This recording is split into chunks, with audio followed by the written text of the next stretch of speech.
AIIMS Gorakhpur की दो महत्वपूर्ण सेवाओं के शुभारंभ के अवसर पर आयोजित आज के इस कार्यक्रम में गोरखपुर के लोकप्रिय सांसद श्री रविकिशन जी, अध्यक्ष AIIMS Shri Desh Deepak Verma ji, executive director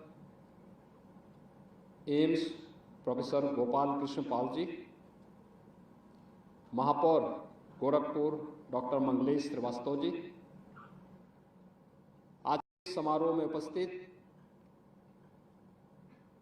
Gorakhpur के हमारे माननीय जनप्रतिनिधिगण एमएलसी डॉक्टर धर्मेंद्र सिंह जी, माननीय विधायक श्री राजेश त्रिपाठी जी, श्री विपिन सिंह जी, श्री महेंद्रपाल सिंह जी,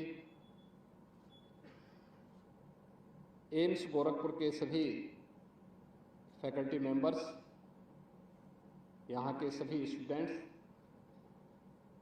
और उपस्थित बहनों और भाइयों,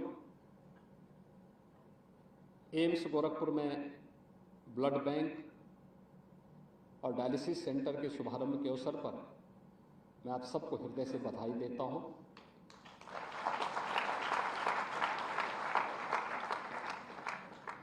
वास्तव में ब्लड बैंक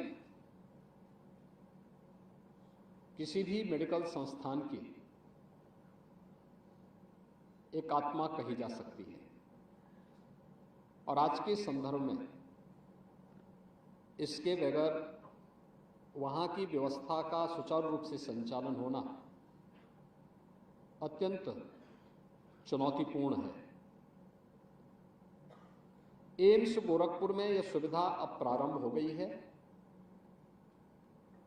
और मुझे लगता है कि एक एक करके उन सभी सुविधाओं में यहाँ वृद्धि हो रही है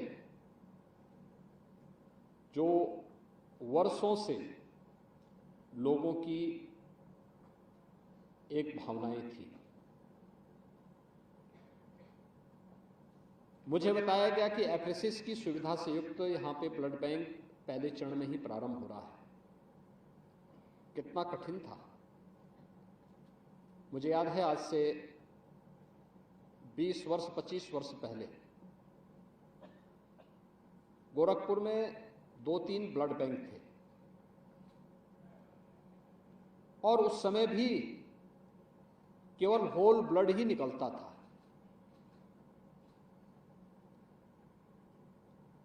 मेडिकल के क्षेत्र में मुझे एक लंबे समय तक नज़दीक से कार्य को देखने का अवसर प्राप्त हुआ। पहले बीआरडी मेडिकल कॉलेज में, खासतौर पर जब इंसेफेलाइटिस से जुड़े हुए मरीजों के उपचार और उस व्यवस्था को नज़दीक से देखने का मुझे एक अलग अनुभव वहाँ देखने को मिला था। बाद में गोरखनाथ मंदिर ट्रस्ट के द्वारा एक छोटे से हॉस्पिटल का संचालन प्रारंभ हुआ, एक चैरिटी हॉस्पिटल। वहां की कार्य पद्धति को भी बहुत नजदीक से देखता था और मुझे आश्चर्य होता है कि उस समय गोरखपुर में आईसीयू नहीं थे, ब्लड बैंक थे, लेकिन ब्लड बैंक में उस क्वालिटी नहीं दे पाते थे। 2007 में पहला ब्लड सेपरेटर यूनिट मैंने ट्रस्ट की तरफ से, गोरखनाथ मंदिर ट्रस्ट की तरफ से गोरखनाथ मंदिर की गोरखनाथ चिकित्सालय में स्थापित करवाया। उस समय जब हम लोग भारत सरकार के ड्रग कंट्रोलर से इसके बारे में बात करते थे तो चौंकते थे कि क्या अच्छा ये सुविधा वहां पे दे रहे हैं। और 2014 में एफरेसिस की पहली यूनिट हम लोगों ने गोरखनाथ मंदिर ट्रस्ट के हॉस्पिटल में लगाई। आप देखें हम तकनीकी दृष्टि से कितने हम लोग पीछे हैं। 10 वर्ष पहले जो सुविधा हम लोग पहले दे चुके हैं, आज हम लोग उसको आज स्थापित कर रहे हैं। एक व्यक्ति की एक यूनिट ब्लड में 4 लोग लाभान्वित हो सकते हैं और अब तो अगर किसी को प्लेटलेट्स की आवश्यकता है तो बाकी होल ब्लड की आवश्यकता ही नहीं। अगर हमने तकनीक का उपयोग बेहतर किया है और आज के अनुरूप हम कार्य करते हैं तो बहुत सारे लोगों की जान को हम बचा सकते हैं और तब किसी रवि किशन के साथ जबरन नहीं करना पड़ेगा।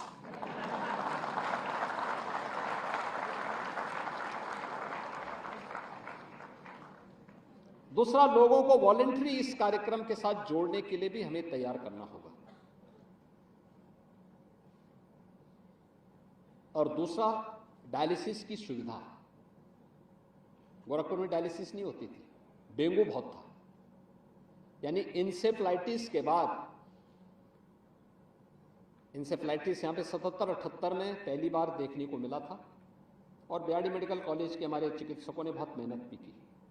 अकेला संस्थान था, संसाधनों के अभाव में भी उन लोगों ने मेहनत करके अपने स्तर पर प्रयास किया।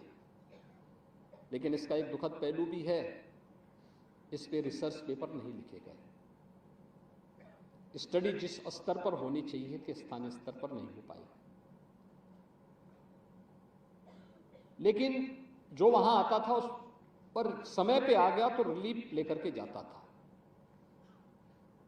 आज बीआरडी मेडिकल कॉलेज में आप जाएंगे, आपको वहां एक अत्याधुनिक केंद्र देखने को मिलेगा।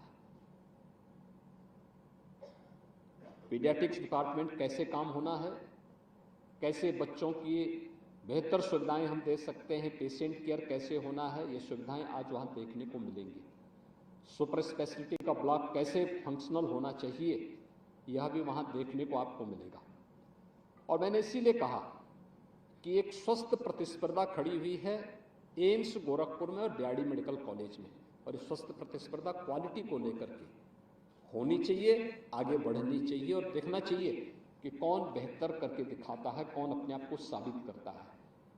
प्रतिस्पर्धा में जो आगे बढ़ेगा, आपके साथ नाम है, उनके पास काम है, और इस स्वस्थ प्रतिस्पर्धा में जो आगे बढ़ेगा वो अपने वजूद को बहुत लंबे समय तक और लंबी दूरी तक आगे बढ़ाने में सफल होगा। और ये सारा दारोमदार आप सब पे निर्भर करेगा, यहाँ की फैकल्टीज पे, यहाँ के रेजिडेंट डॉक्टर्स पे, यहाँ के जो स्टूडेंट्स हैं उन सब पे ये निर्भर करेगा कि वे किस रूप में कैसे इसको आगे बढ़ाते हैं। याद रखना, नकारात्मकता किसी को कभी आगे नहीं बढ़ा सकती। आपने जीवन में सफल उस व्यक्ति को होते हुए नहीं देखा होगा जिसने हमेशा दूसरों का पैर खींचा होगा। अगर दूसरों का पैर खींचने का आदी होगा तो एक दिन उसका पैर भी कोई खींच करके बाहर फेंक देगा। नकारात्मकता व्यक्ति को पीछे धकेलती है और सकारात्मकता व्यक्ति को हमेशा आगे बढ़ाने के लिए प्रेरित करती है। वो न केवल आगे बढ़ता है बल्कि ढेर सारे लोगों के लिए प्रेरणा का केंद्र बन सकता है। एक डॉक्टर को भी इसी रूप में अपने आप को स्थापित करना है। अगर डॉक्टर नकारात्मक थिंकिंग का होगा, नेगेटिव विचारों का होगा, वह पेशेंट को कभी क्योर नहीं कर सकता, कभी नहीं कर सकता। आपके पास तो तब आ रहा है पेशेंट जब वह हर जगह से थक हाक करता। आपके पास ऐसा नहीं कि सीधे घर से उठ के चला रहा है। आपके पास आने के पहले वो कुछ लोगों को दिखा चुका होता है, लोगों के जवाब को सुन चुका होता है। जब उसको कोई व्यक्ति गांव में या उसके जनपद में कहता तुम्हारी बीमारी गंभीर है, तुम बीमार हो, तुम्हारा ठीक होना कठिन है, और तब वो आपके पास आता है। अगर आप उसको प्यार से कह दें भाई देखो तुम्हारी बीमारी नहीं है कुछ, तुमसे एकदम ठीक हो सकते हो, आधी बीमारी उसको वहीं पे समाप्त हो जाएगी। और फिर आपने उपचार प्रारंभ किया तो आधी उससे कुल 25% बीमारी बच जाएगी। आप उपचार शुरू करिए, 25% बीमारी भी दूर हो जाएगी।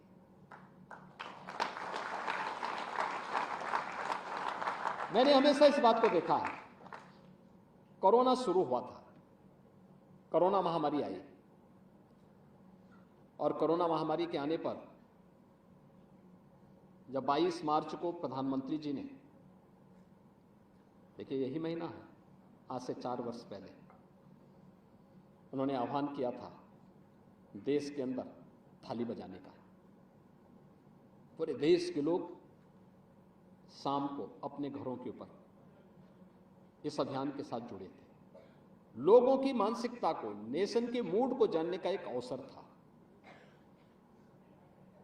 जैसे कार्यक्रम संपन्न हुआ, मेरे पास तत्कालीन राष्ट्रपति जी का फोन आया। उन्होंने कहा, योगी जी, हम लोग यूपी से चिंतित हैं, यूपी का क्या होगा। मैं संजोग से गोरखपुर में था।